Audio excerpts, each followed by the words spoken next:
The conference room aboard the Earth diplomatic station hummed with the sounds of translation devices. Ambassador Chen sat at the long table, surrounded by representatives from 6 alien species.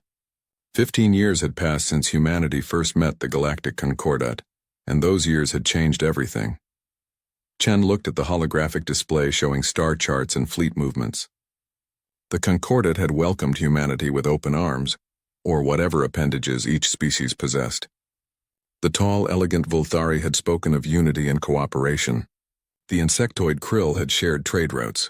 The aquatic delphini had opened their ocean worlds to human scientists. In return, humanity had given much.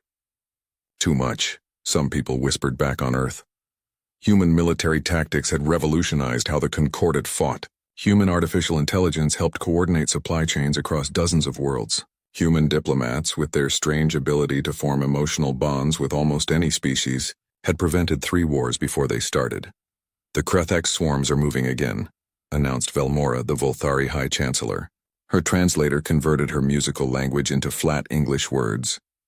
They threaten the Aurelia system. Admiral Kozlov leaned forward in his seat. He was a broad-shouldered man with gray hair and sharp eyes. He had commanded humanity's 3rd expeditionary fleet for 5 years. How many ships are we talking about? Our intelligence suggests a moderate force, Velmora replied. Perhaps 300 vessels. The Aurelia system is critical.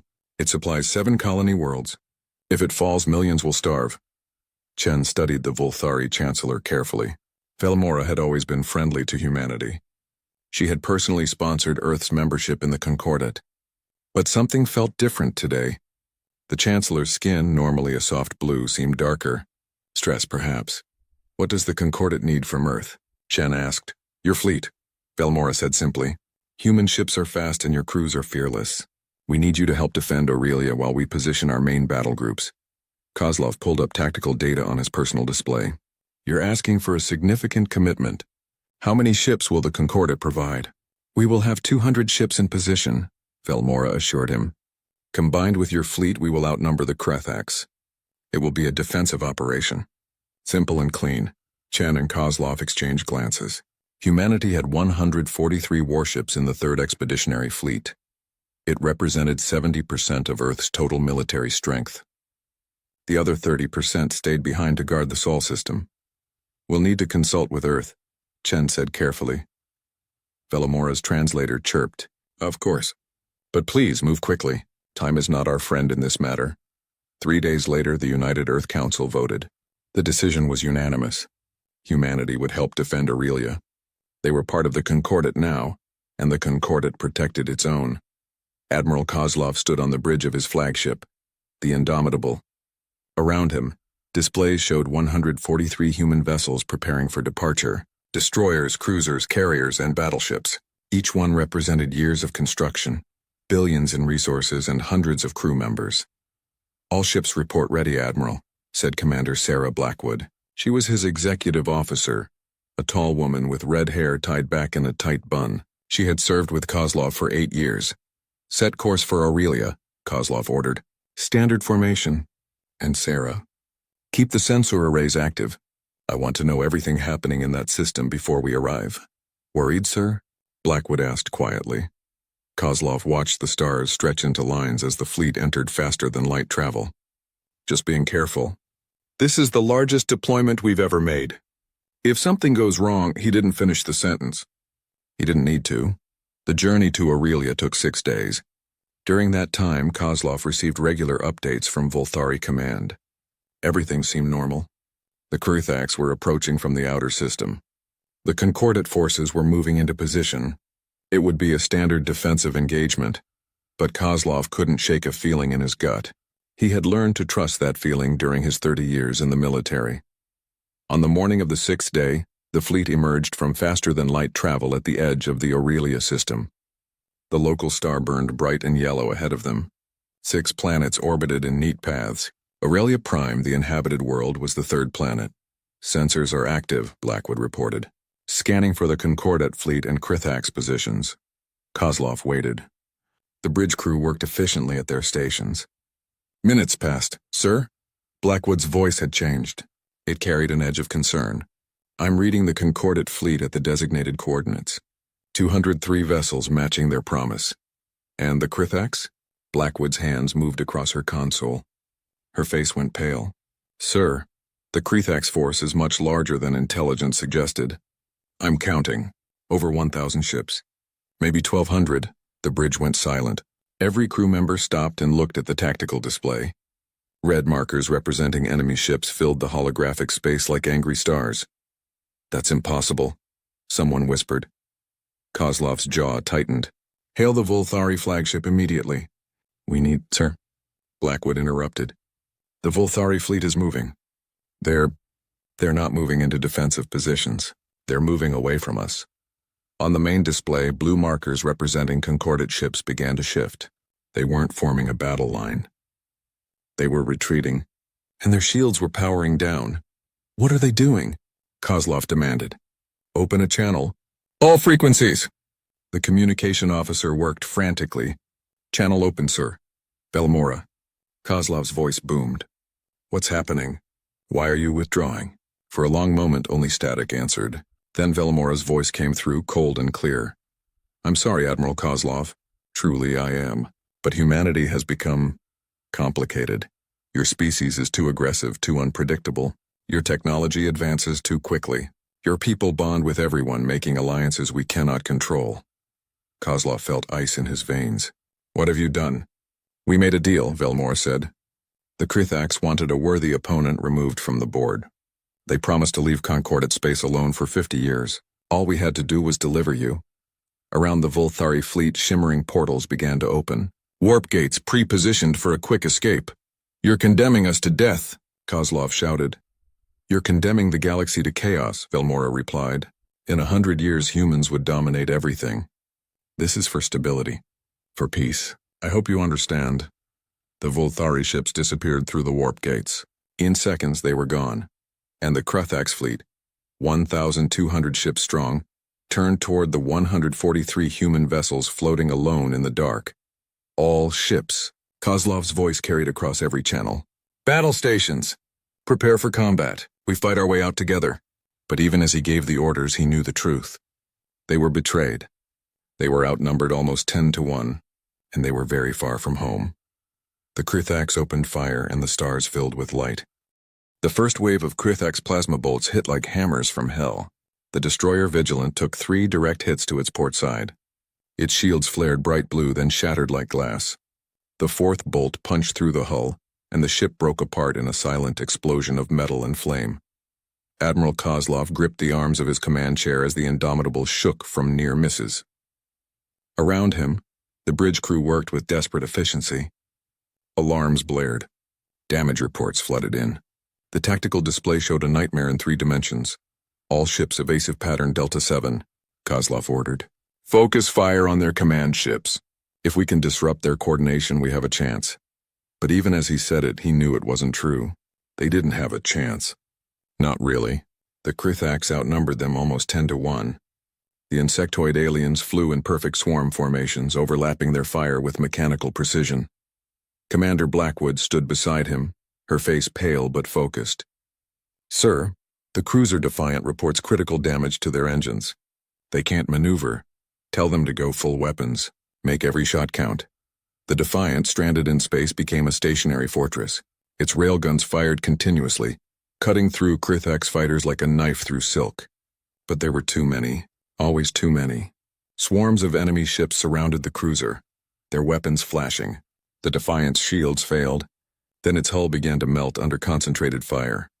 Defiant is gone, sir, Blackwood reported quietly. Kozlov closed his eyes for just a moment.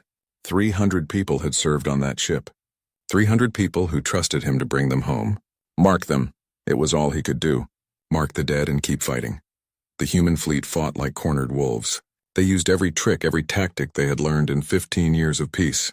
The carrier Relentless launched its fighters, which dove into Crithax formations with suicidal bravery. The battleship Thunderhead rammed a Crithax cruiser, destroying both ships but clearing a path for others to escape. The destroyer squadron led by Captain Maria Santos held the rear, buying time with their lives. But the Crithax kept coming. For every enemy ship destroyed, 2 more appeared. Their weapons never seemed to run out of ammunition. Their formations never broke into panic or confusion. "They're hurting us," Blackwood said suddenly. She pointed to the tactical display. "Look at the pattern. They're pushing us toward the gravity well of Aurelia Prime." Kozlov saw it immediately. The Krethaks weren't trying to destroy the human fleet quickly. They were trying to trap them. If the human ships got too close to the planet, they wouldn't be able to jump to faster-than-light travel. They would be stuck. "All ships, new heading," Kozlov commanded. "Vector 97, maximum thrust. We're breaking out of this cage." The human fleet turned as one, burning their engines at full power. They charged directly at the thickest part of the Krethaks formation. It was a desperate move, but staying in the trap meant certain death. The Indomitable led the charge. Its forward railguns fired in a continuous stream, punching holes through Krethak shields and hulls. The battleship Macedonia followed close behind, its missile pods launching hundreds of warheads. Explosions lit up the dark like fireworks. "We're taking heavy fire," the tactical officer shouted.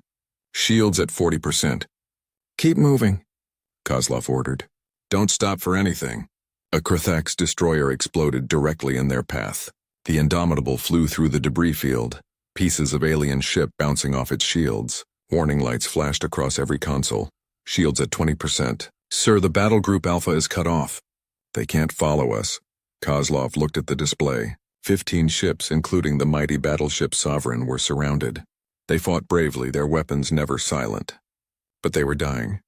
"Sovereign, this is Indomitable. Captain Rodriguez, break through. We'll cover you." Captain Rodriguez's voice came back, calm despite the chaos. "Negative, Admiral. Our engines are damaged. We'd slow you down. Get the others out." "That's an order from a dying man to a living one. Make sure Earth remembers what happened here." "Captain, it's been an honor, sir." Rodriguez out. The Sovereign's communication channel went dead. On the tactical display, the 15 ships fought to their last breath. One by one, their markers went dark. Kozlov's hands trembled with rage. But he couldn't stop. Couldn't turn back. Every second meant more lives saved or lost. The human fleet broke through the Krethaks line after 20 minutes of the most intense combat Kozlov had ever experienced. But the cost was terrible. 27 more ships were gone. The survivors were all damaged, many critically. "Status report," Kozlov demanded. Blackwood's voice was hollow. "We have 54 ships remaining. 42 are combat capable. 12 are heavily damaged and can barely move. Total crew losses." She paused. "We've lost over 30,000 people, sir." 30,000. The number hit Kozlov like a physical blow. 30,000 humans who had trusted their leaders, who had believed in the Concordat, who had thought they were defending allies. "The Krethaks are pursuing," the tactical officer reported. "They're not giving up." "Set course for the jump point," Kozlov ordered. "Best possible speed. Damaged ships stay with the fleet. We don't leave anyone behind." The retreat took 4 hours. 4 hours of running while Krethak's ships snapped at their heels. The carrier, relentless, its engines failing, stayed behind to slow the pursuit. Its fighters launched one final time, throwing themselves at the enemy like shooting stars. The Relentless bought the fleet 12 precious minutes before it exploded. By the time the human fleet reached the jump point, only 54 ships remained. Many were held together by emergency fields and prayers. "All ships prepare for jump," Kozlov said. His voice was tired, so tired. "Coordinates for Sol system." "We're going home, sir," Blackwood said softly. "Before we jump, do you want to send a message to the Concordat?" Kozlov thought about it. He thought about Velmora's cold voice, about the Volthari's betrayal, about 30,000 dead. "Record this," he said. "Transmit on all Concordat frequencies." The communication light blinked green. Kozlov spoke clearly. "This is Admiral Kozlov of the Human 3rd Expeditionary Fleet. We came to Aurelia in good faith. We came as allies. The Volthari betrayed us. They sold us to the Krethaks like animals at market. 89 human ships are destroyed. 30,000 people are dead. We will remember this. We will remember every name, every ship, every life lost today. And we will never forget who killed them." He paused, his eyes hard as diamonds. "Consider this humanity's first and only warning. We came to the stars hoping for friendship. You taught us to bring something else instead. We're going home now, but we'll be back. And when we return, you'll wish you had killed all of us here today, because the survivors remember, and we will teach Earth to remember too." Kozlov cut the transmission. "Jump," he ordered. The 54 battered human ships tore holes in reality and disappeared, racing toward home through the strange space between spaces. Behind them, the Aurelia system fell silent. Debris fields marked where proud ships had died. And somewhere, the Volthari received Kozlov's message and told themselves that humanity was too weak, too damaged to be a threat. They were wrong. On the bridge of the Indomitable, Kozlov sat in his chair and finally allowed himself to feel the weight of what happened. He had left with 143 ships. He was returning with 54. "We'll tell Earth everything," Blackwood said quietly. "They need to know what the galaxy really is." Kozlov nodded slowly. "Yes, and then Earth will decide. We tried peace. We tried friendship. We trusted them." He looked at the stars rushing past on the view screen. "Now let's see what happens when humanity stops holding back." The Sol system's orbital defenses detected the returning fleet 3 days before arrival. Long-range sensors showed 54 ships where 143 had left. The news reached Earth at the speed of light, and within hours the entire planet knew something terrible had happened. Admiral Kozlov stood at attention in the United Earth Council chamber. His uniform was clean now, but his eyes still carried the weight of Aurelia. Around the circular room, representatives from every nation and colony watched him in silence. Above them, holographic displays showed the wreckage of destroyed ships recorded by the Indomitable's sensors. 30,000 dead, Kozlov said, his voice steady. 89 ships destroyed. The Volthari deliberately led us into a trap. They sold humanity to the Krithaks in exchange for peace.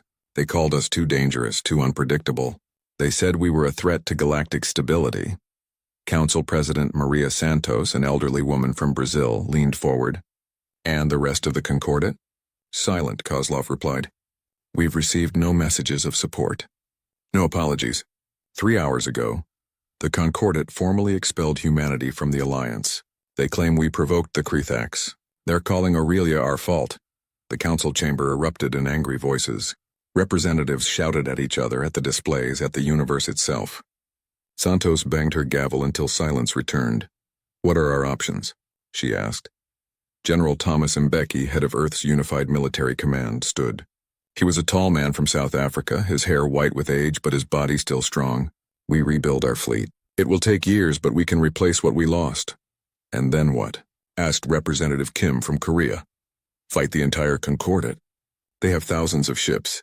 We'll be wiped out." "Maybe," Mbeki said. "Maybe not." The room went quiet. Mbeki gestured, and new files appeared on every representative's personal display.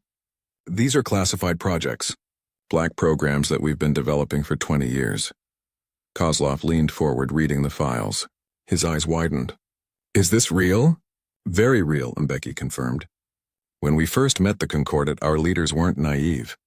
We hoped for friendship, but we prepared for war. We shared some technology with our so-called allies. But not everything. Not even close. The first file showed ship designs. Sleek, deadly vessels that looked nothing like the ships in the current human fleet. The Ghost Fleet," Mbeki explained. 300 ships controlled entirely by artificial intelligence. No crews needed. They can make decisions faster than any biological mind. The Concordat banned military AI, remember? Called it too dangerous, so we never told them we were building it anyway. Representative Zhang from China scrolled through the data. "These ships are remarkable. Why didn't we use them at Aurelia?" "Because we were still hoping the Concordat was our friend," Kozlov said bitterly. "We fought with one hand tied behind our backs." Mbeki pulled up another file. "Antimatter torpedoes. The Concordat uses plasma and kinetic weapons because antimatter is hard to contain. We solved that problem 5 years ago. One antimatter torpedo can crack a battleship in half." More files appeared. Quantum entanglement weapons that could target ships through their own shields. Stealth technology that made ships invisible to every sensor the Concordat possessed. Jump drives that could move ships across hundreds of light years in minutes instead of days. "We've been developing all of this in secret," Mbeki said. "In shipyards on the dark side of the moon. In facilities deep in the asteroid belt. The Concordat thinks they know what humanity can do. They're wrong." Ambassador Chen, who had survived Aurelia aboard the Indomitable, spoke up. "This is all impressive. But we're still talking about fighting a war against the entire galaxy. Even with these weapons, can we win?" "No," Mbeki admitted. "We can't conquer the Concordat. But we don't need to. We just need to teach them a lesson they'll never forget." Santos looked at the general. What are you suggesting? Total strategic negation, Mbeki said. We don't fight the Concordate's armies. We eliminate their ability to make war. We target their fleet, their shipyards, their supply lines. We hit them so hard, so fast that they won't be able to respond for decades. And then we withdraw behind our own borders and dare them to try again. The council chamber fell silent. Representatives looked at each other, uncertain. This wasn't the humanity they knew. This was something darker, something that scared even themselves. The Voltari killed 30,000 of us, Kozlov said quietly. They betrayed our trust. If we do nothing, they'll think humanity is weak. They'll think they can do it again. Or other species will try. We need to show the galaxy what happens when you betray us. Santos closed her eyes. She had been president of the United Earth Council for 10 years. She had guided humanity through first contact, through integration with the Concordate, through years of peace, now that peace was ashes. The Geneva Protocols for Interstellar Warfare, she said. They limit how we fight. They protect civilians. They set rules for warfare. The Concordate doesn't follow those rules, Mbeki said. They sent us into a death trap. They murdered 30,000 people who couldn't fight back. If we follow rules they ignore, we'll lose. Santos opened her eyes. They were wet with tears, but her voice was firm. Call a vote. Full council. Let Earth decide what kind of species we want to be. The vote took 3 hours. Representatives argued, debated, sometimes shouted. In the end, the result was unanimous. The Geneva Protocols for Interstellar Warfare were suspended. All military production was authorized. The Ghost Fleet was approved for deployment, and Admiral Sarah Blackwood was promoted to Fleet Admiral and given command of the First Retribution Fleet. Blackwood stood before the council, accepting her new rank. Her red hair was pulled back tight. Her green eyes were cold as space. Your orders are simple, Admiral, Santos said. Find the Voltari Grand Fleet. They started this war. Make sure they can never start another one.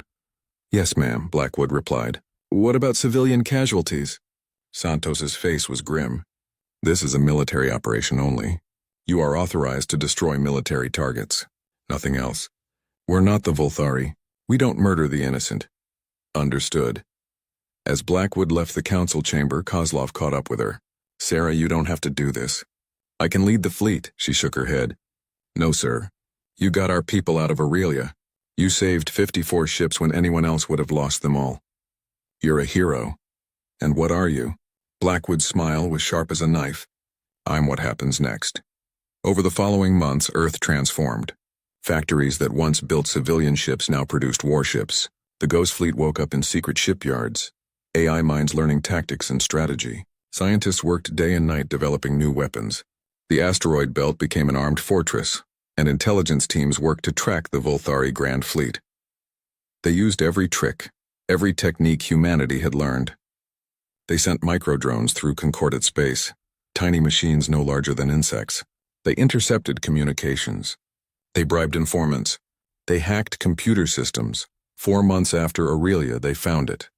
The entire Voltari Grand Fleet, over 2,000 ships, had gathered at the fortress world of Thalmor. It was their ultimate stronghold, protected by orbital defense platforms and shield generators that could protect the entire planet. They're consolidating, Admiral Blackwood said, studying the intelligence reports. They're afraid we might strike back, so they're gathering all their strength in one place. Her second-in-command, Captain James Wu, frowned at the tactical display. That's a lot of ships, Admiral. Even with our new weapons, attacking Thalmor would be suicide. Blackwood's smile was cold. They think so too. That's why they did it. They believe gathering all their forces will protect them. They think we'll see those numbers and back down, won't we? No, Blackwood said simply. They gave us a gift. They put all their military eggs in one basket. We just need to break that basket. She pulled up deployment plans for the First Retribution Fleet. 450 ships, including 300 Ghost Fleet vessels, antimatter torpedoes, quantum weapons, stealth technology, everything humanity had held back for 20 years. Send the word, Blackwood ordered.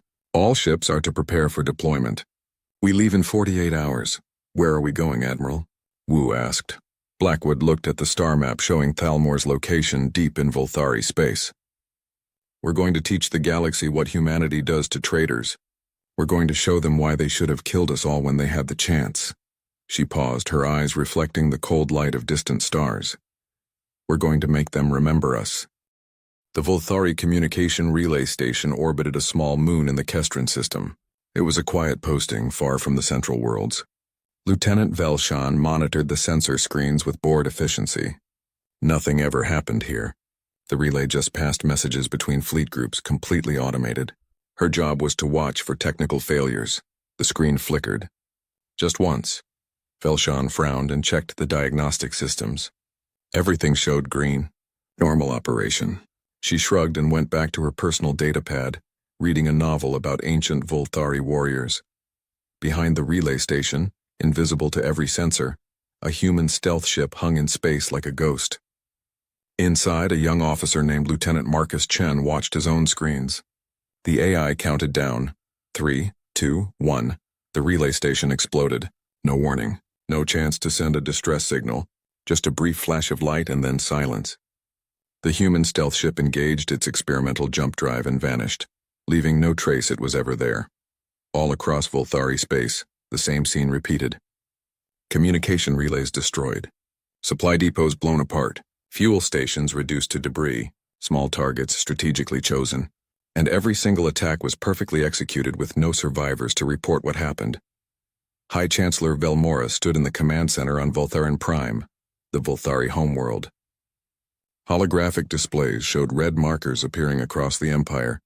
15 attacks in 3 days. No pattern she could identify. No way to predict where the humans would strike next. How are they doing this? She demanded. We have sensors. We have patrols. How are they moving through our space without being detected? Her military advisor, General Krathzone, studied the tactical map. Their stealth technology is more advanced than we thought. Much more advanced. Our sensors can't track them. Then upgrade the sensors. We're trying, Chancellor. But human technology evolves quickly. What we called primitive 15 years ago is now more sophisticated than our own in some areas. Velmora felt cold fear in her stomach. At Aurelia, the humans had fought bravely but predictably. They had used standard tactics, standard weapons. The Volthari intelligence had assessed human military capability and found it adequate but not exceptional. They had been wrong. Terribly wrong. The humans had been hiding their true strength. We need to stop these attacks, Velmora said. They're destroying our infrastructure. If this continues, our supply lines will collapse. I recommend we recall the Grand Fleet from the border, Krathzone suggested. Concentrate all our forces at Thalmor. The fortress world can protect our fleet, and with 2,000 ships in one location we can respond to any human attack. Velmora considered it. Thalmor was the Empire's greatest stronghold.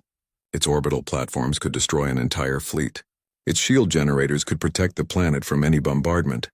And if the Grand Fleet assembled there, its combined firepower would be unstoppable. Do it, she ordered. Recall all military vessels to Thalmor. If the humans want to fight, let them come to us on ground we choose. The order went out across the Empire. Over the next month, Volthari warships converged on Thalmor from 100 systems.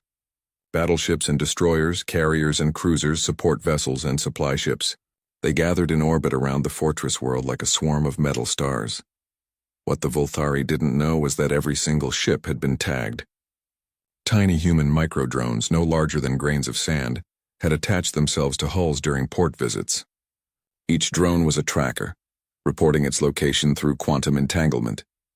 The signal was undetectable and instantaneous across any distance. In a secret facility on Mars, human intelligence officers watched as a giant tactical display filled with blue dots.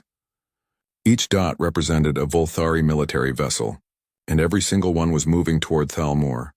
They're doing exactly what we predicted, said Colonel Sarah Winters, head of military intelligence.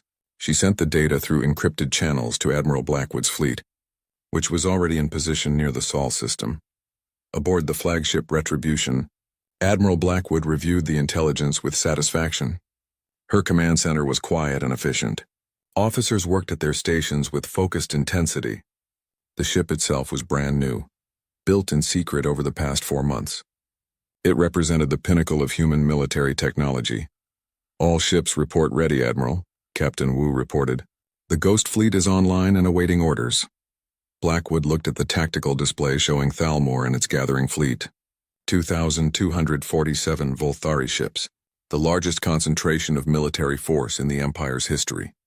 They probably thought it made them safe, They gave us exactly what we wanted, Blackwood said quietly. One target, one battle, one chance to end this war before it really begins. Are we sure about the numbers? Wu asked. 2,000 ships is still... I'm not worried about their numbers, Blackwood interrupted. I'm worried about what comes after. If we do this, there's no going back. Humanity will be the species that destroyed an entire fleet. The galaxy will fear us. Better feared than dead, Wu said. Blackwood nodded slowly. Signal all ships. We depart in 6 hours. Course for Thalmor. The first Retribution fleet began its final preparations. Human crews ran through combat drills. The Ghost Fleet's AIs calculated millions of tactical scenarios. Weapons were armed and tested. Jump drives were calibrated. In the ship's common areas, crew members wrote letters home. Just in case. They checked photos of loved ones.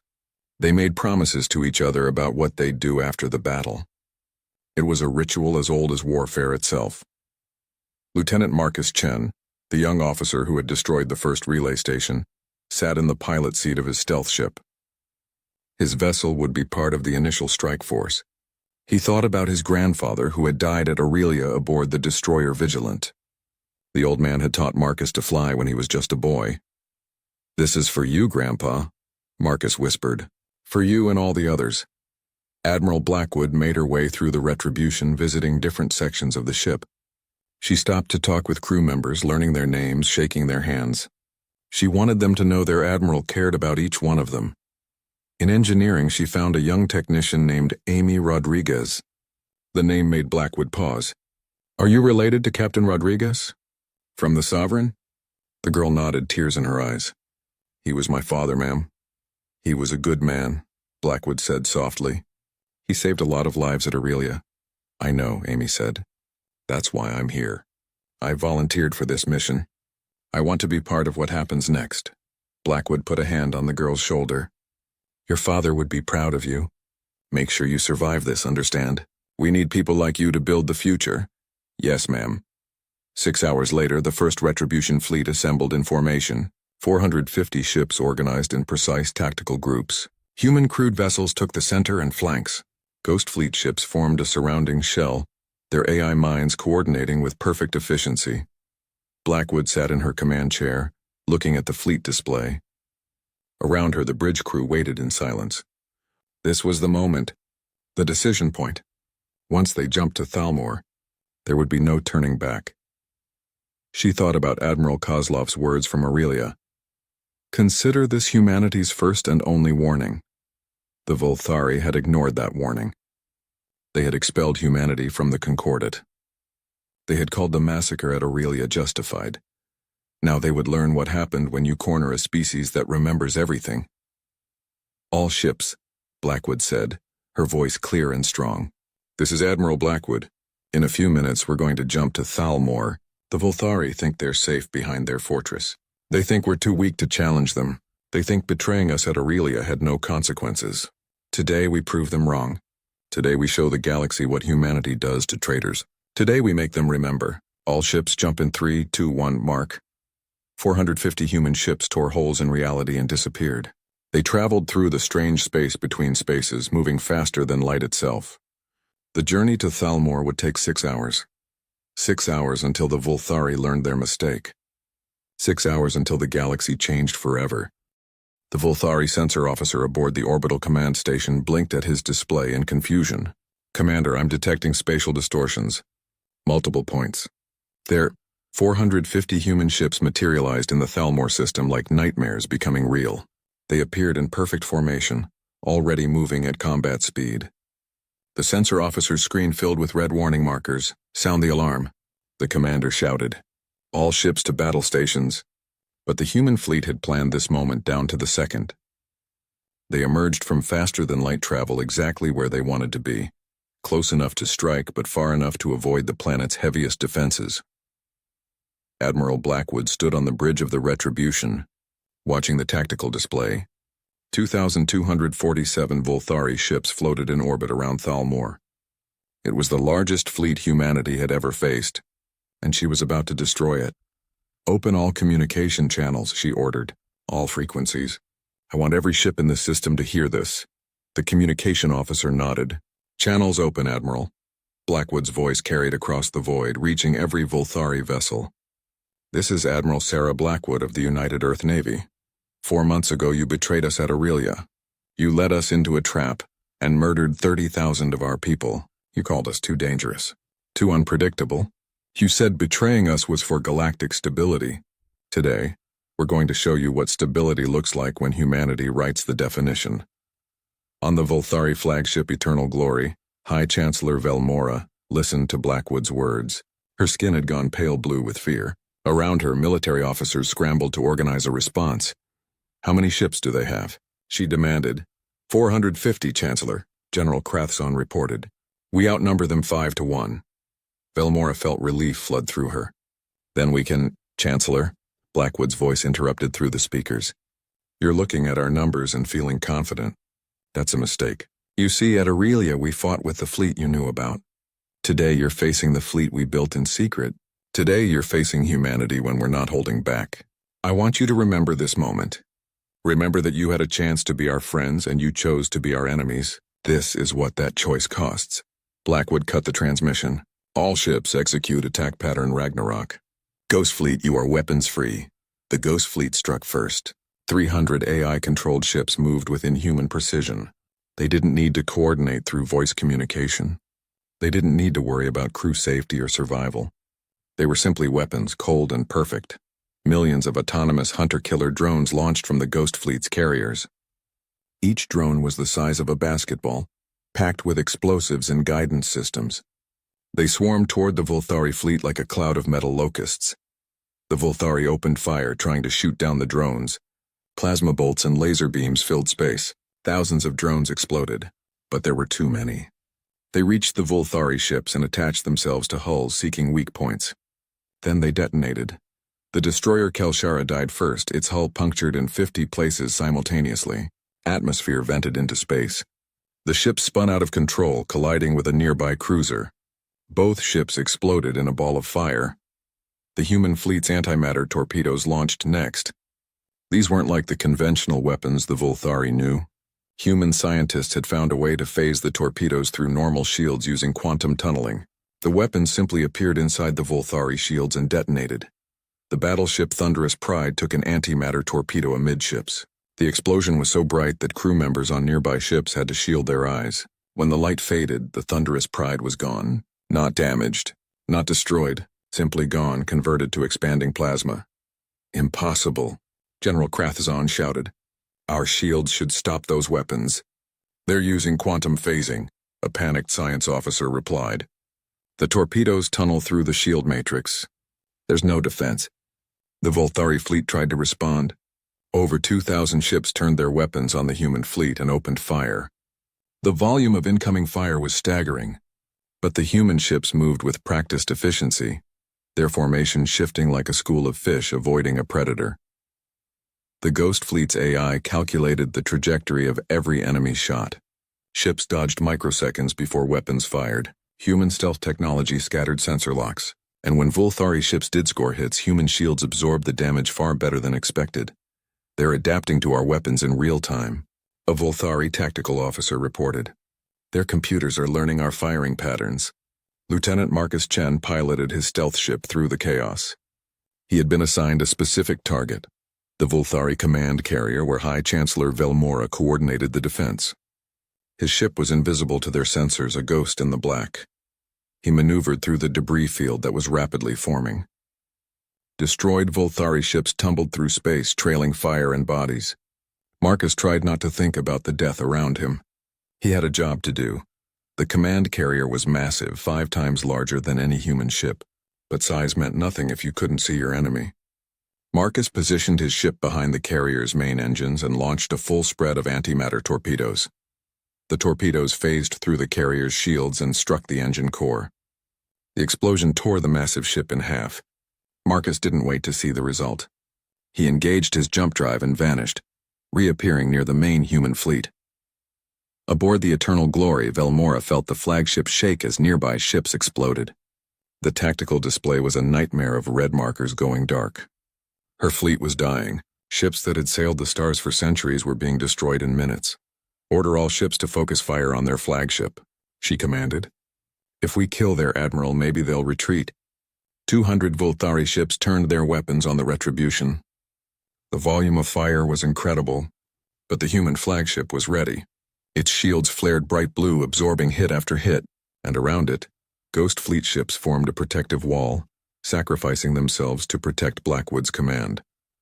Shields holding at 70%, Captain Wu reported. But we can't take this kind of punishment forever. We don't need forever, Blackwood replied calmly. Execute Phase 2. The human fleet's cruisers launched a new weapon. These were quantum disruptor missiles, designed to create cascading shield failures. When they hit Volthari ships, the shields didn't just drop, they exploded, damaging nearby vessels in a chain reaction. The center of the Volthari formation became a killing zone. Ships lost shields and died to follow-up strikes. The perfect orbital formation collapsed into chaos as captains tried to maneuver away from the cascading failures. They're breaking formation, Wu observed. Good, Blackwood said. Once they panic, they stop thinking tactically. Press the attack. The battle raged for 47 minutes. 47 minutes of the most intense combat humanity had ever waged. The Ghost Fleet lost 93 ships, their AI sacrificing themselves without hesitation when needed. Human crewed vessels lost 12 ships, mostly to overwhelming focused fire. But the Volthari fleet died by the hundreds. Their 2,000 ships simply couldn't adapt to human tactics and technology. Every strategy they tried was countered before it could succeed. Every formation they formed was broken with precision strikes. Aboard the Eternal Glory, Velmora watched her fleet disintegrate. Over 1,500 ships were gone. More died every second. She had led her people into disaster. Send a message to the human flagship, she said quietly. Tell them we surrender, please.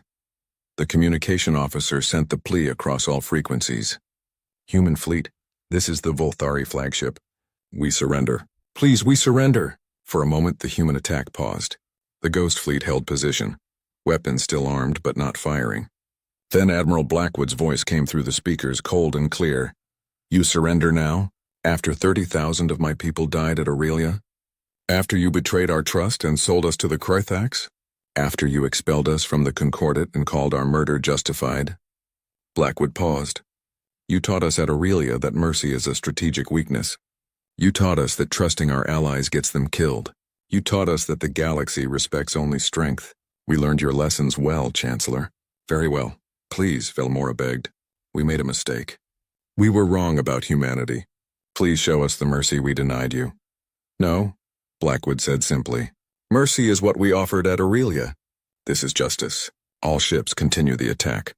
The human fleet struck again with renewed fury. The remaining Volthari ships, already damaged and demoralized, broke completely. Some tried to flee. Others fought to the last. None survived. The Eternal Glory took 6 antimatter torpedoes simultaneously. The flagship of the Volthari Empire exploded into fragments, taking High Chancellor Velmora and her entire command staff with it. When the battle ended, the Thalmor system was silent. Debris fields marked where thousands of ships had died. 2,247 Volthari vessels were destroyed. Not one survived. The human fleet remained in formation, damaged but victorious. 12 ships lost, a ratio of almost 200 enemy ships destroyed for every human vessel lost. The morning sun rose over New Terra just like any other day. Children laughed and played in the streets of Harrison Colony, a small human settlement on the edge of known space. Parents prepared breakfast, teachers opened their classrooms, and life continued in its peaceful rhythm. Nobody noticed the ship hovering beyond their sensor range, watching and waiting. Rextall studied the settlement through his scanning equipment. His scales rippled with satisfaction as he counted the small humans running around below. 47 juveniles, all between the ages of 5 and 12. Perfect specimens. The Zathari trafficker had done this hundreds of times before with other species. Humans would be no different. They have no orbital defenses, his second-in-command reported. Their communication systems are primitive. We can be in and out before they even send a distress signal. Rextall clicked his mandibles in approval. The Galactic Council had accepted humans into their community only 3 years ago. They were weak, emotional creatures who cried over the smallest things. Their technology was laughable compared to most civilized species. The Zathari had been trafficking juveniles from minor species for decades, and nobody ever did anything about it. The galaxy was a harsh place, and weak species learned to accept their losses. "Begin the operation," Rextal ordered. The Zythari ship descended rapidly, using jamming technology to block all communications from the colony. Specially designed capture drones flew through the streets, stunning the small humans before they could scream. Parents ran outside at the sound of the commotion, but they too were rendered unconscious by the stunning weapons. The entire operation took less than 12 minutes. When the colonists woke up, 47 children were gone. The parents' screams could be heard across the entire settlement. 3,000 light-years away, Ambassador Chen Wei sat in the Galactic Council chambers. She was a small woman by human standards, barely 5 feet tall, with gray hair pulled back in a tight bun. Her dark eyes watched the various alien representatives debate trade regulations with patient interest. This was her job now, sitting in endless meetings and trying to make humanity's voice heard among species that had been exploring the stars for thousands of years. Her communication device buzzed urgently. Chen glanced down and saw the priority code that made her blood run cold. She excused herself quietly and stepped into a private chamber. "Ambassador Chen," the voice on the other end was Colonel Marcus Hayes from Earth Defense Command. "We have a situation. New Terra colony. 47 children have been abducted by an unknown alien vessel. We've identified the ship as belonging to the Zythari Collective." Chen closed her eyes and took a slow breath. "Do we know where they've taken the children?" "Not yet. We're tracking their jump signature. Ambassador, the parents are demanding action. The entire colony is in chaos. The media on Earth will have this story within the hour."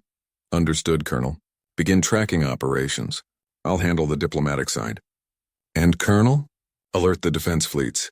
Quietly, Chen returned to the council chamber with her expression perfectly calm. She waited patiently for a break in the current debate before requesting the floor. The Arbiter, a tall being named Thelnox from the Corthan species, gestured for her to speak. "Thank you, Arbiter. I bring an urgent matter before this council. Approximately 2 hours ago, 47 human children were abducted from one of our colonies by a vessel belonging to the Zythari Collective. I formally request the Council's assistance in securing their immediate return." The chamber erupted in clicking, buzzing, and various forms of alien communication. The Zythari representative, a creature named Krolvex, rose to his full height. "The human makes serious accusations," Krolvex said.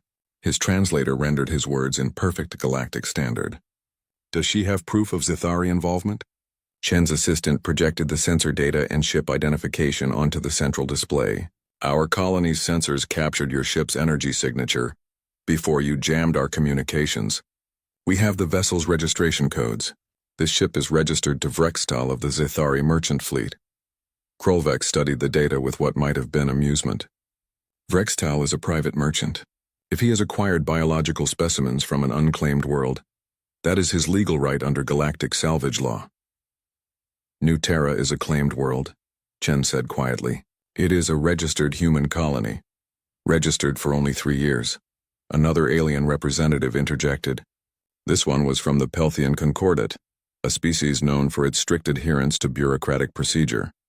Under galactic law, a colony must be established for minimum of 5 years before full territorial rights are recognized." Chen felt something cold settle in her stomach. "You're telling me that because our colony is only 3 years old, our children can be legally kidnapped?" "Salvaged," Krolvex corrected. "Not kidnapped. There is a difference in galactic law." The Arbiter raised one of his many appendages. "The human raises a valid concern. However, the law is clear. The Zythari representative is technically correct. The colony's territorial claim is not yet fully recognized." Chen looked around the chamber. Some aliens looked uncomfortable. Others seemed indifferent. A few appeared almost amused by humanity's distress. She had spent 3 years in this chamber, learning their laws, understanding their customs, trying to make humanity fit into this galactic community. And now she understood the truth. They saw humans as weak, as victims to be tolerated but not protected. "I see," Chen said softly. "Then I make a formal request to Zythari Representative Krolvex. Please return the children. We will discuss compensation for any inconvenience." Krolvex's scales rippled in what the translator interpreted as laughter. "The human may submit a formal petition through proper channels. The Zythari Collective will review it according to our standard procedures. This typically takes 6 to 8 galactic standard months. 6 to 8 months, Chen repeated. She nodded slowly. And in that time, what will happen to the children? That is not the Council's concern, the Pelthian representative said. What private merchants do with their salvaged goods is their own business. Chen stood very still. When she spoke again, her voice was so quiet that the translation systems had to amplify it for the chamber to hear. I want to make sure I understand the Council's position. You will not help us recover our children. You consider them salvaged goods, and you expect us to wait 6 to 8 months while you process paperwork. That is the law, the Arbiter confirmed. Surely the humans understand that law must be applied equally to all species. Chen looked at each representative in turn. Then she smiled, and something about that smile made several of the aliens shift uncomfortably in their seats. Thank you for clarifying the situation, Arbiter. I will communicate the Council's position to my government immediately. She turned and walked out of the chamber with careful, measured steps. The moment she was in the privacy of the human embassy, she activated her secure communication line. Colonel Hayes, this is Ambassador Chen. The Council will not help us. Contact Earth immediately. Tell them to activate Protocol Guardian. All fleets, all ships, everything we have. And Colonel? Tell them we have 72 hours to find those children. After that, we stop asking nicely. Understood, Ambassador. What about the Council? Chen's smile was cold. Let them watch. Let them all watch what happens when you touch a human's child. We're going to teach this galaxy a lesson they'll never forget. Across human space, warships began to move. The galaxy was about to discover that humanity's greatest weakness was also their most terrifying strength. 24 hours had passed since the abduction. In the Zithari holding facility on their colony world of Zith Prime, Frextal examined his new acquisitions with professional interest.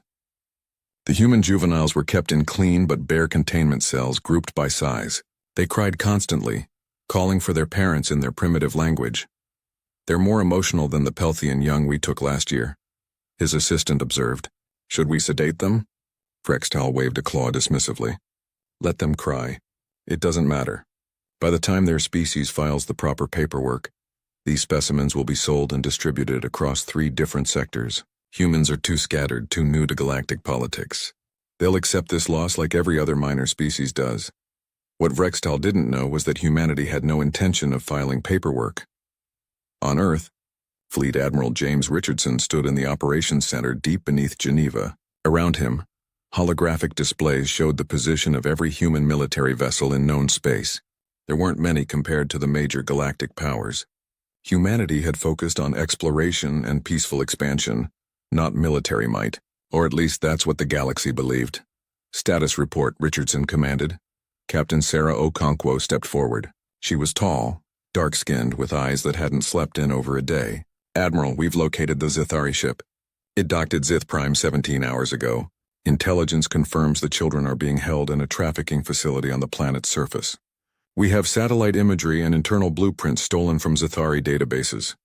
How did we get internal blueprints in less than a day? Asked General Viktor Petrov, the head of Earth Intelligence. We've had them for 2 years, sir, Petrov's assistant replied. We've been mapping every major trafficking operation in this sector since we joined the Galactic Council. We knew this might happen eventually. The room went quiet. Richardson nodded slowly. Continue. Okonkwo pulled up a star map.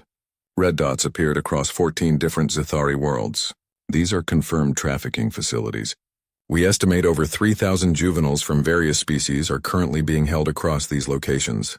The Zithari have been operating this network for at least 40 years. And the Council knows about this? Someone asked. The Council knows, Petrov confirmed. They don't care. It's technically legal under their salvage laws. Minor species without full territorial rights are considered fair game. Richardson's jaw tightened. Recommendations? We have 72 hours before Ambassador Chen's deadline expires, Okonkwo said. I recommend we use that time to position our forces. Strike teams can reach all 14 facilities simultaneously. We extract our children, gather evidence of the other species being held, and present it to the Council as a fait accompli. They'll call it an act of war, another officer warned. Let them, Richardson said quietly. We'll call it a rescue operation. Captain Okonkwo, you'll lead the primary team to Zith Prime. I want those children home safely, but I want more than that. I want every piece of evidence we can gather. Every record, every transaction, every species these monsters have victimized. When we're done, the galaxy will know exactly what the Zythari have been doing. Rules of engagement, sir? Minimize casualties but protect our people first. If the Zythari resist, you are authorized to use necessary force. But Captain, be precise. No collateral damage. No civilian casualties. We're not monsters. We're parents getting our children back. Across human space, ships began to move. But they moved quietly, using civilian traffic patterns to mask their deployment. Merchant vessels that just happened to be carrying special forces teams. Science ships that suddenly altered course. Transport vessels loaded with Marines instead of cargo.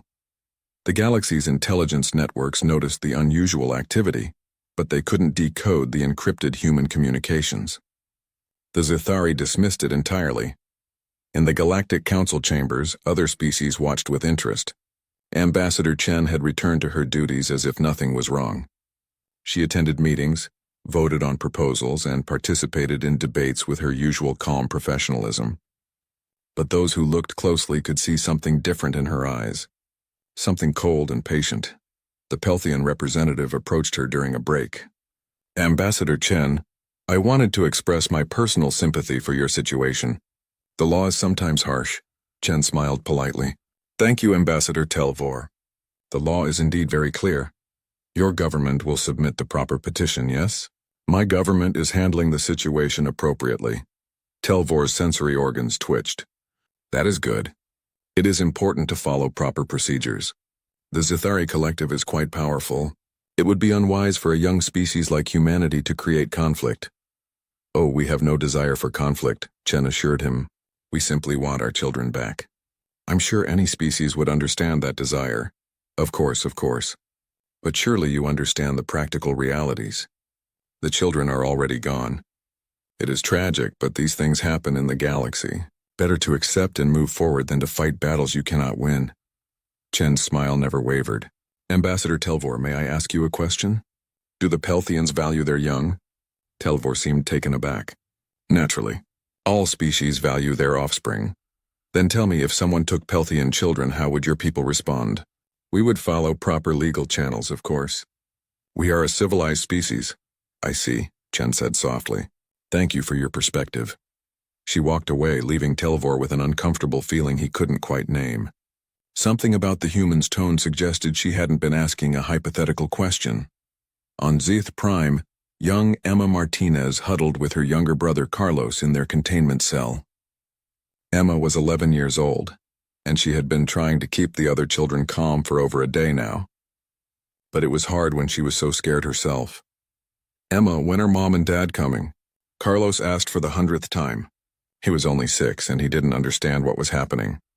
Soon, Emma promised, though she wasn't sure she believed it. Mom and Dad will find us. And the soldiers will come.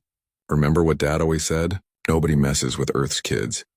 An older boy named Jackson, who was 12, laughed bitterly from across the cell. Your dad was just saying that to make you feel safe. We're too far from Earth. Nobody's coming. Emma glared at him. You don't know that. My dad was a Marine.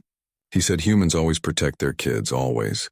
That was before we met aliens, Jackson said. We're nobody out here. Emma wanted to argue, but she was too tired. Instead, she held Carlos close and tried to believe her own words. Somewhere, somehow, someone was coming for them. They had to be. She didn't know that 300,000 kilometers above her head, Captain Sarah Okonkwo's ship had just entered orbit. 72 hours were almost up and humanity was done asking nicely. Brextal received the first warning when his long-range sensors detected unusual ship movements near Zythari space. Ships were approaching from multiple vectors, but they weren't broadcasting standard identification codes. He contacted Zythari Defense Forces to report the anomaly. We see them, the defense coordinator replied. Approximately 40 vessels of unknown origin. They're not responding to hails. Are they hostile?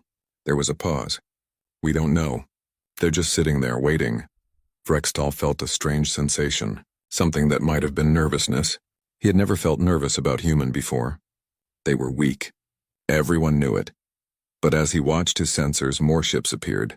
And more, all sitting silently at the edge of Zythari space. Like predators surrounding their prey, for the first time, Brextal wondered if he had made a mistake. The 72 hours expired at exactly midnight, Galactic Standard Time. Ambassador Chen sent a simple message to the Zithari Collective. Last chance.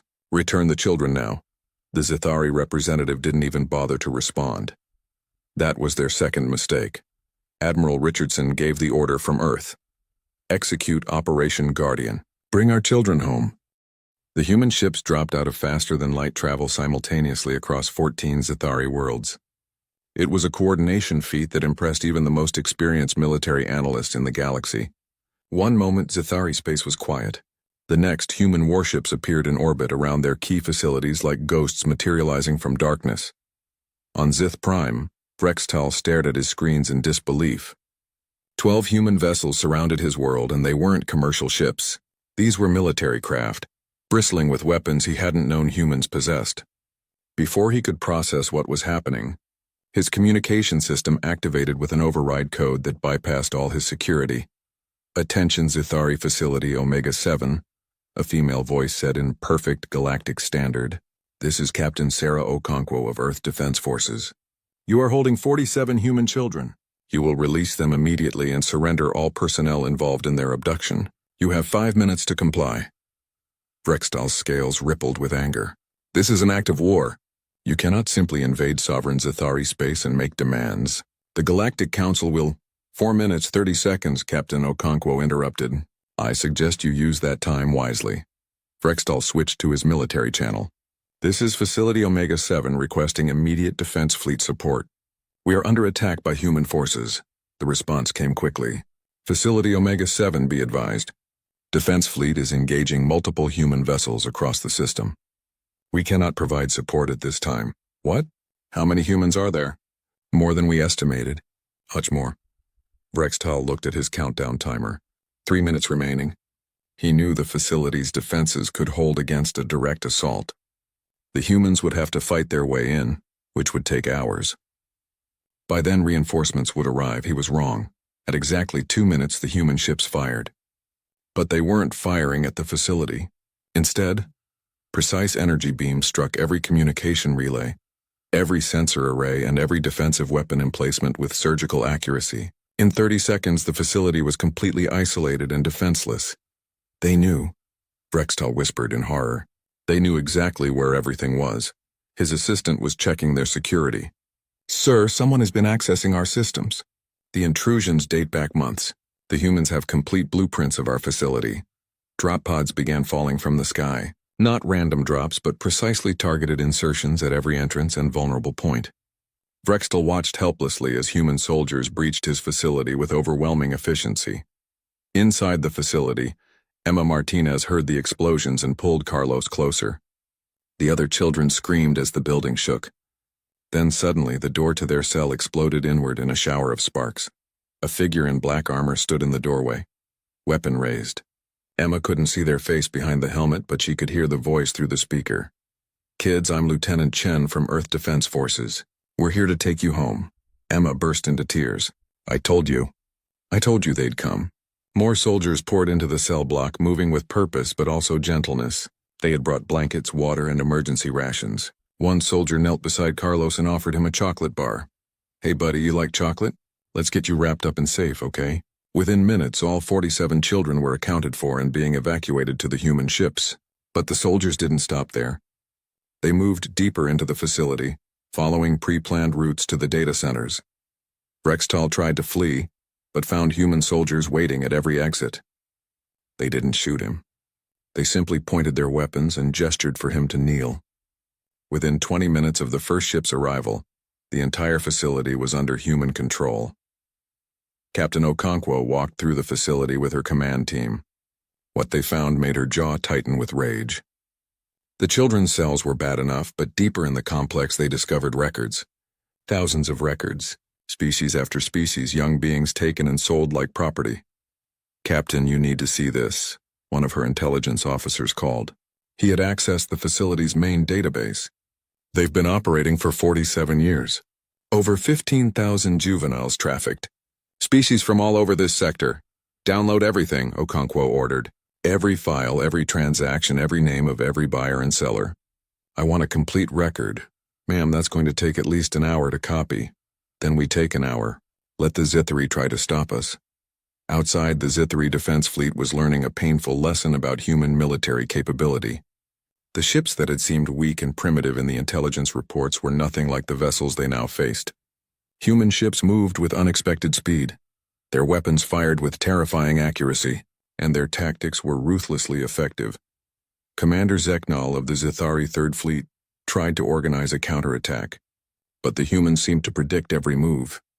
His ships were outmaneuvered, outgunned, and worst of all, outdated. Human technology was at least 20 years more advanced than the Zithari had believed possible. How? Zeknal demanded of his intelligence officer. How did we miss this? Sir, I believe the humans have been hiding their true capabilities since joining the Council. These ships, these weapons, they've had them all along, it was true. Humanity had watched the galaxy carefully for 3 years. They had seen the wars, the trafficking, the casual cruelty that civilized species inflicted on those weaker than themselves. And they had prepared, while other species saw humans as weak and emotional, humans had been quietly building, planning, and waiting for the day when someone would test them. That day had come. Across Zithari space, the same scene repeated at 13 other facilities. Human forces struck with identical precision.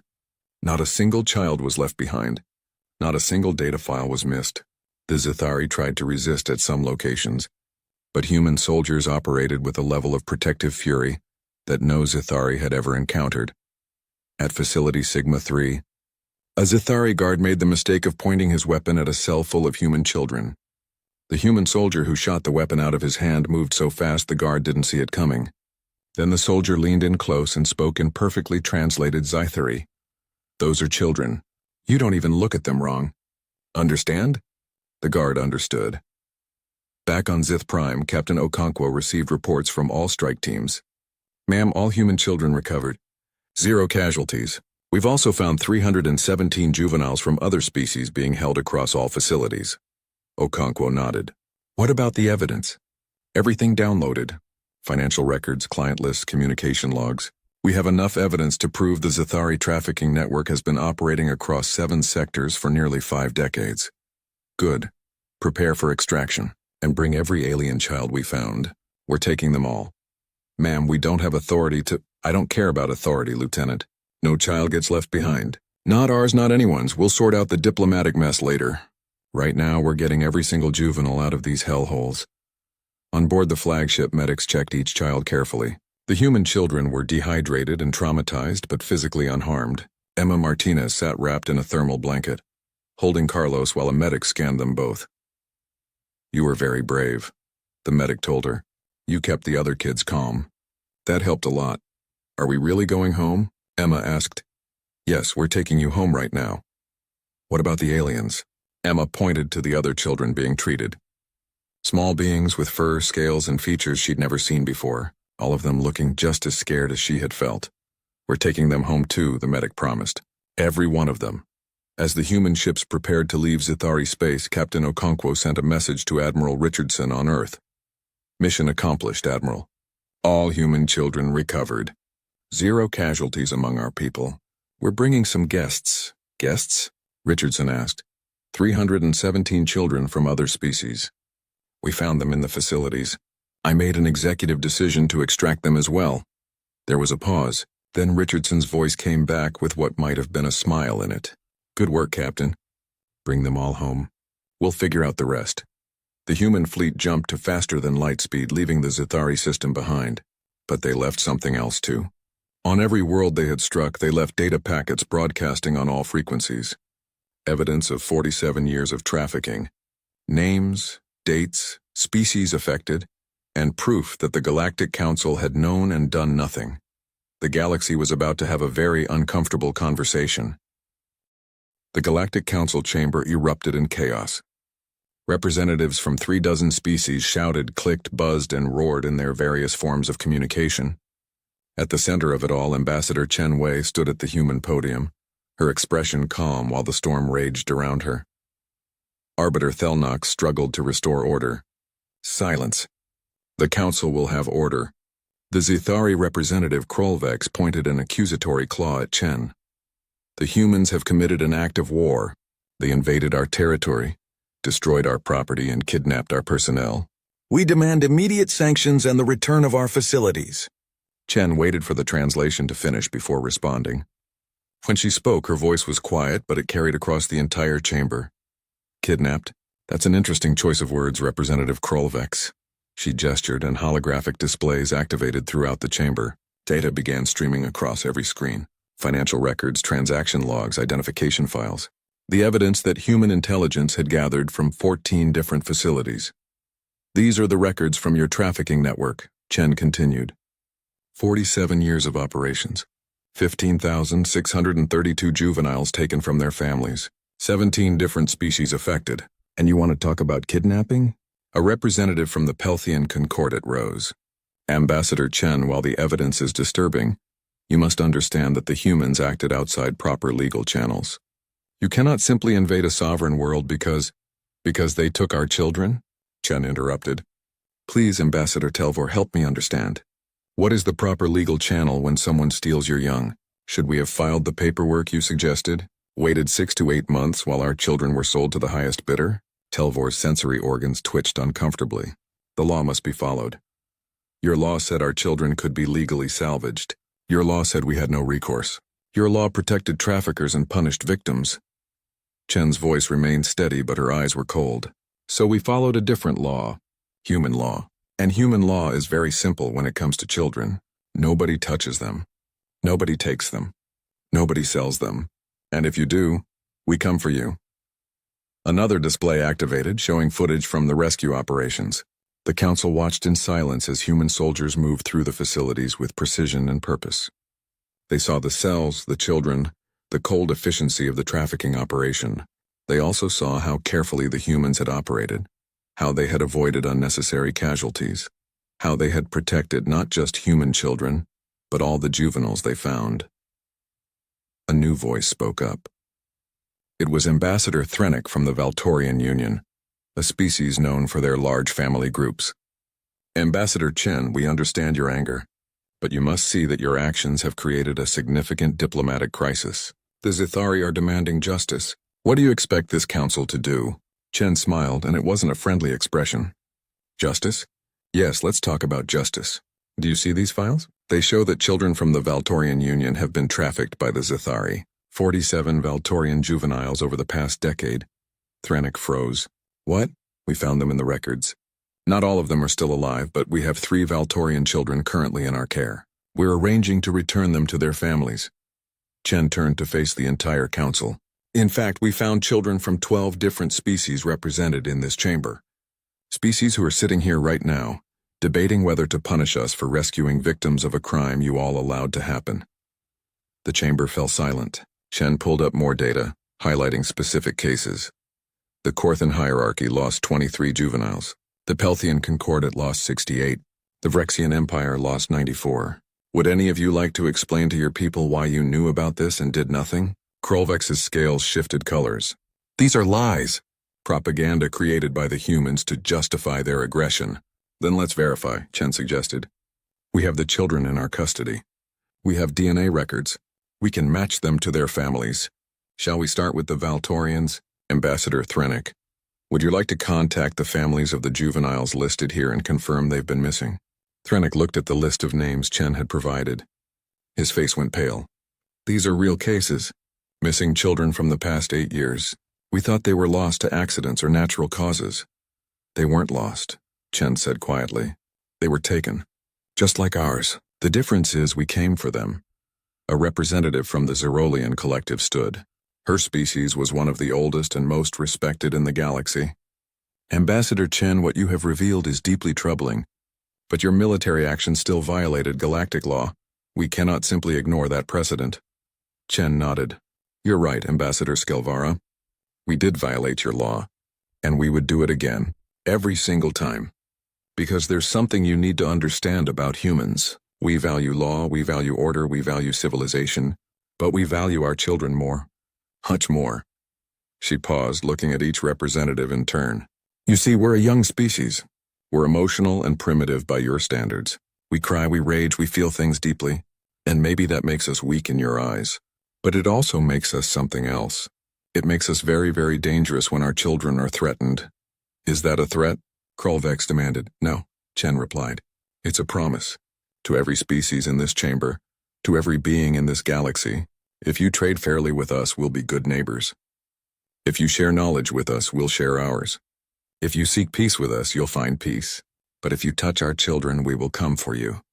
We will find you, and we will not stop until every child is home safely. The Arbiter raised his appendages for silence. Ambassador Chen, the Council must deliberate on this matter. The Zithari have filed formal complaints of military aggression. We cannot simply— Chen interrupted with a gesture that brought up yet another display. This one showed communications between the Zithari government and their trafficking operations. Orders, approvals, official government seals. These documents prove the Zithari government knew about the trafficking and actively supported it. They provided security, legal cover, and infrastructure. This wasn't the action of a few rogue merchants. It was state-sponsored crime. Krolvex stood abruptly. Those documents are classified. How did we get them? Chen smiled. We have excellent intelligence services. We've been watching the galaxy very carefully since we joined. We saw the wars, the trafficking, the casual cruelty, and we prepared. She turned back to the Council. For 3 years you've seen us as weak. As primitive. As a species too emotional and disorganized to be a real power. You were wrong. We are organized. We are capable, and we are absolutely willing to break your laws when those laws protect monsters and punish victims. Admiral Skelvara stood again. What do you want, Ambassador Chen? You have your children back. You have exposed the Zithari network. What more do you seek? Change, Chen said simply. We want laws that protect children of all species. We want trafficking recognized as a galactic crime, not a legal gray area. We want species to be able to defend their young without waiting for bureaucratic approval. And we want consequences for those who prey on the vulnerable. These are significant changes to galactic law, the Arbiter observed. Yes, they are, but they're necessary changes. Unless you want us to continue enforcing our own justice when the Council fails to provide it. A new representative spoke. This was Koltar from the Makthan Assembly, a military species that humanity had never dealt with before. The humans speak of enforcement. Do you truly believe your species has the military capability to back up these threats? Chen looked at him steadily. We just executed coordinated military operations across 14 worlds simultaneously. We disabled defenses, extracted our objectives, and departed before you even knew what was happening. And we did it without causing unnecessary casualties. Does that answer your question? Koltar made a sound that might have been approval. It does. The Makthan Assembly recognizes strength when we see it. We will support the human proposal. More voices joined in. Species whose children had been found in the Zithari facilities spoke in favor of Chen's proposals. Others, uncomfortable with humanity's display of military power, argued for maintaining the existing legal structure. The debate raged for hours. Finally, the Arbiter called for order. The Council will vote on the human proposals. But first, we must address the question of the Zithari complaint. They demand sanctions against humanity for the military action. Chen stood again. Before you vote, I want you to see something. A final hologram appeared. It showed Emma Martinez, the 11-year-old girl who had kept hope alive in the cells. She was speaking to a human reporter. I knew they'd come, Emma said in the recording. My dad told me humans always protect their kids, always, and he was right. Chen let the words hang in the air. That child believed in us. All those children believed someone would come. And we did. Not 6 months from now. Not after the proper paperwork. We came immediately and we brought them all home. That's what being human means. The vote began. When it was finished, the Zithari trafficking network was declared a criminal organization.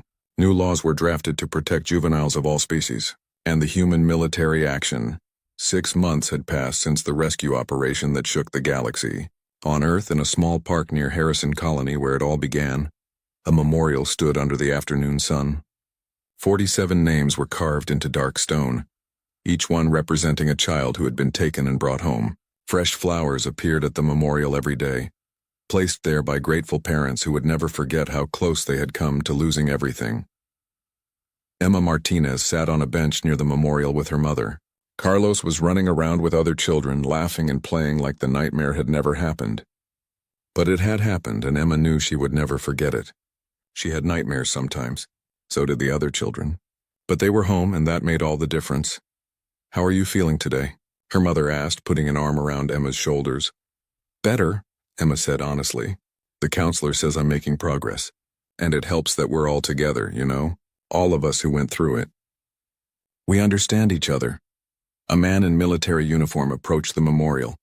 It was Captain Okonkwo, though she'd been promoted to major now. She placed her own flowers at the base of the stone and then noticed Emma watching. Mind if I join you? Okonkwo asked. Emma's mother nodded, and Okonkwo sat down beside them. She'd visited the children many times over the past months, checking on their recovery. Emma had come to appreciate these quiet moments with the woman who had led the rescue. I wanted you to know something, Okonkwo said to Emma. Remember how you told your brother that someone would come? That humans always protect their kids? Emma nodded. You were right. And do you know why you were right? Because of people like your father, and like you.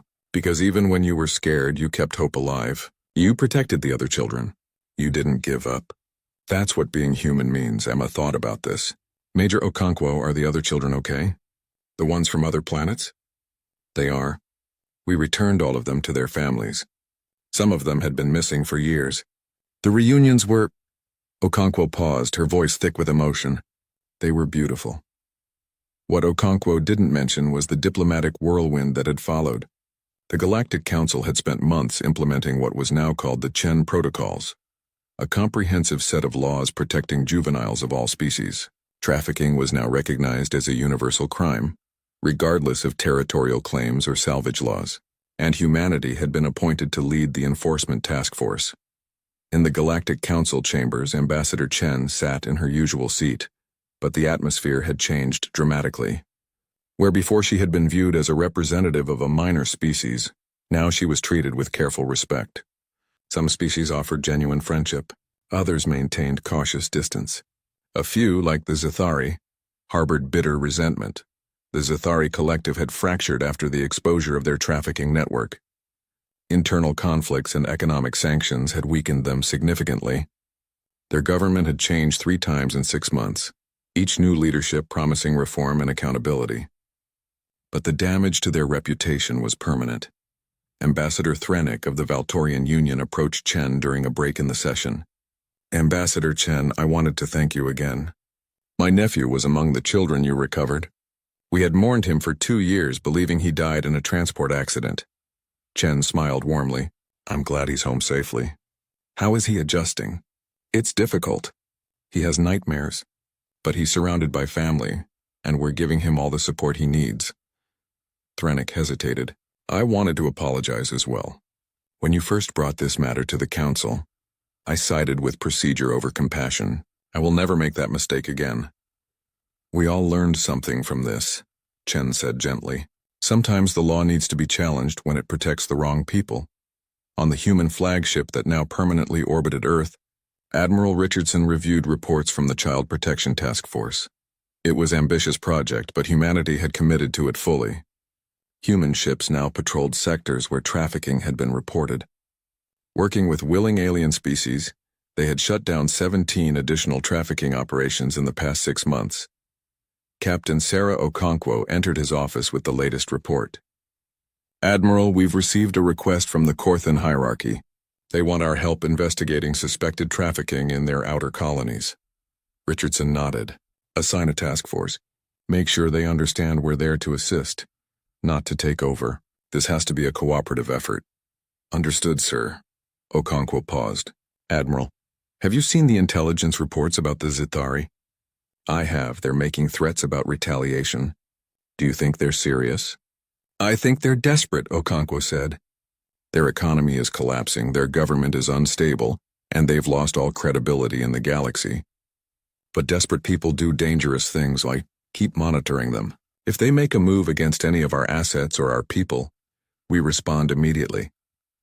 What Richardson didn't know was that the Zithari had already made their move. A small faction within their fractured government had decided that humanity needed to pay for their humiliation.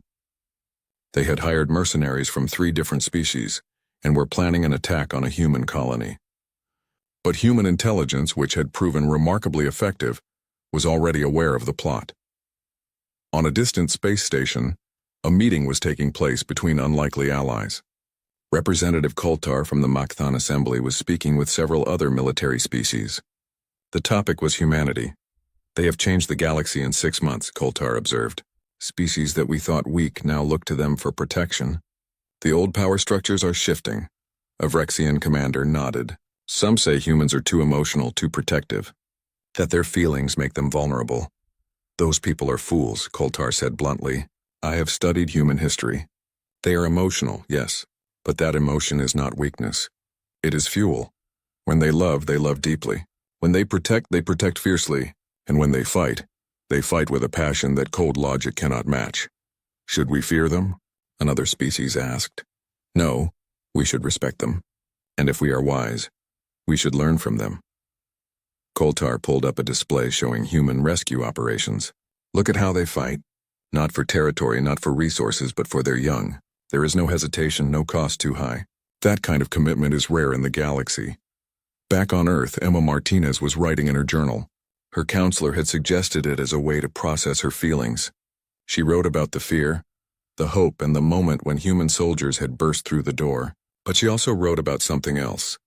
I used to think aliens would be exciting and wonderful, and maybe some of them are.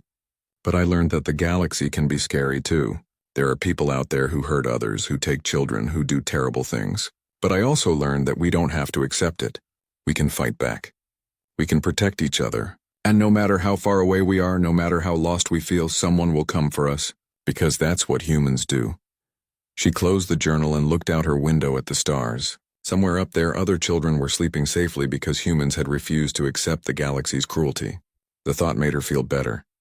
In the Galactic Council chambers, a new proposal was being debated. Several species wanted to form a joint protection force, modeled on humanity's task force but expanded to include all willing species. Ambassador Chen supported the idea enthusiastically. This is exactly what we hoped for, she told the council. Not humanity acting alone, but all species working together to protect the vulnerable. That's how civilization should work. The proposal passed with overwhelming support. Only the Zithari and a few of their traditional allies voted against it. The galaxy was changing, and even those who resented the change had to acknowledge it. Admiral Skelvara, who had become an unexpected ally of humanity, approached Chen after the vote. You have achieved something remarkable, Ambassador. In 6 months, you have transformed galactic law and created a new model for cooperation. How does it feel? Chen considered the question. Bittersweet. We only did this because we were forced to, because someone took our children and we had to fight to get them back. I would have preferred a galaxy where this wasn't necessary.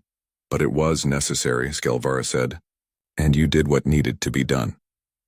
My species has been in the galaxy for thousands of years. We thought we understood civilization. But humans have taught us that civilization without compassion is just organized cruelty. As the months continued, humanity's reputation in the galaxy solidified. They were known as fierce protectors, capable warriors, and surprisingly skilled diplomats. But more than anything, they were known as the species that would never ever abandon their children. Some species tried to test this new dynamic. A few trafficking operations attempted to resume their activities, thinking humanity couldn't be everywhere at once. They were wrong. Human intelligence networks had spread throughout the galaxy, and the Child Protection Task Force responded with speed and precision to every threat. The message was clear. The galaxy had changed. The days when the strong could prey on